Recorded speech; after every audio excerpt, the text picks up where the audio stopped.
बुद्ध और सर्प का रहस्य। गौतम बुद्ध अपने शिष्यों के साथ एक गांव से गुजर रहे थे। रास्ते में उन्होंने देखा कि गांव के लोग बहुत भयभीत हैं।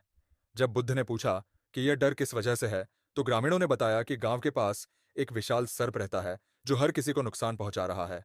कोई भी उसके पास जाने की हिम्मत नहीं करता और सर्प ने अब तक कई लोगों की जान भी ले ली है। गौतम बुद्ध ने मुस्कुराते हुए कहा, चलो, हम उस सर्प से मिलते हैं। यह सुनकर शिष्य और ग्रामीण अचंभित हो गए, क्योंकि यह बेहद खतरनाक था। बुद्ध ने सभी को पीछे रहने को कहा और खुद अकेले उस सर्प के पास पहुंचे। सर्प ने जैसे ही बुद्ध को देखा, वह गुस्से में उनके पास आया। उसकी आंखों में क्रोध और भय दोनों थे। लेकिन बुद्ध ने शांत स्वर में कहा, तुम इस क्रोध से क्यों भरे हुए हो? क्या तुम इस गांव के लोगों को भयभीत करना चाहते हो? सर्प को यह सुनकर अचंभा हुआ। उसने पहली बार किसी को भयभीत होते नहीं देखा।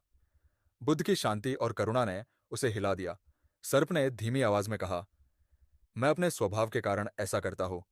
मैंने कभी नहीं सीखा कि शांति से कैसे रहा जाए।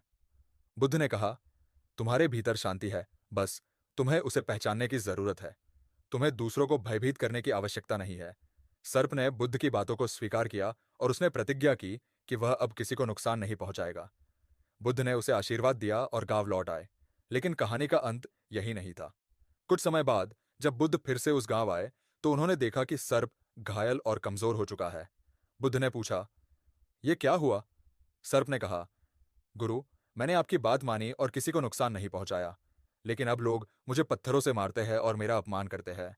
बुद्ध ने मुस्कुराते हुए कहा, मैंने तुमसे हिंसा करने को मना किया था, परंतु यह नहीं कहा था कि तुम अपनी रक्षा भी न करो। अगर लोग तुम्हें मारे, तो तुम्हें अपना फन उठाकर उन्हें चेतावनी देनी चाहिए, परंतु बिना विष का उपयोग किए।